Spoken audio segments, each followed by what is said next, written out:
Alright mga idol, magandang araw sa ating lahat. Si Senador Robin Padilla nag-post. Kailan kaya mawawala sa Pinoy ang katagang akala ko? Ito ang dapat unang mawala sa kultura natin, Senador Robin Padilla. Alam mo, itong pinost ni Senador Robin Padilla, may malalim yung kahulugan. Dahil sa maling akala or sa akala mo, binuto mo yung tao.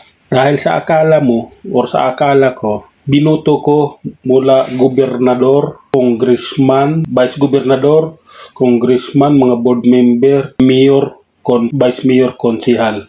Anong ginawa ng taong binuto mo sa bayan mo? Wala, di ba? Panahon ng kalamidad na sa ibang bansa, panahon ng bagyo, nandun, bumabiyahe sa Europe. Kaya dapat talaga mawala sa kultura natin ang salitang akala ko. Dahil itong salitang akala ko ay maraming napapahamak, maraming nadidisgrasya dahil sa maling akala. Ba? Yan, wala man tayong di man na nagsalita si Senador Robin Padilla ng ibang boses. Pero doon sa post niya na ito, malalim ang kahulugan nito. Ang nangyari sa Cebu ngayon, dahil sa maling akala. Binoto natin yung presidente dahil sa maling akala, sa akala natin. Binoto natin si Madam Vice President dahil sa akala natin. Si Madam Vice President nagtrabaho naman maayos, yung presidente ang hindi maayos. Yun yung may problema. Pagdating naman sa mga senador, hindi lahat ng senador nagtatrabaho, hindi lahat ng senador matino.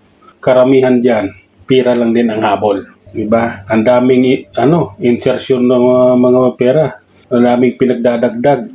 Kaya ayaw nilang i-live yung BICAM report na yun dahil malaman ng taong bayan na sila naglalagay ng pera doon. Dahil din yan sa akala natin o sa akala ko. Kaya nagkaganyan. Lalong-lalo na yung mga congressman kung saan sila ang may hawak ng pera sa kaban ng bayan, yung mga congressman yan.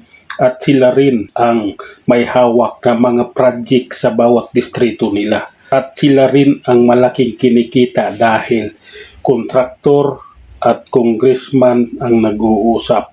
Bibigay ko sa iyo ang project na ito, pero yung kickback na kukunin ko, 50%, pwede ba?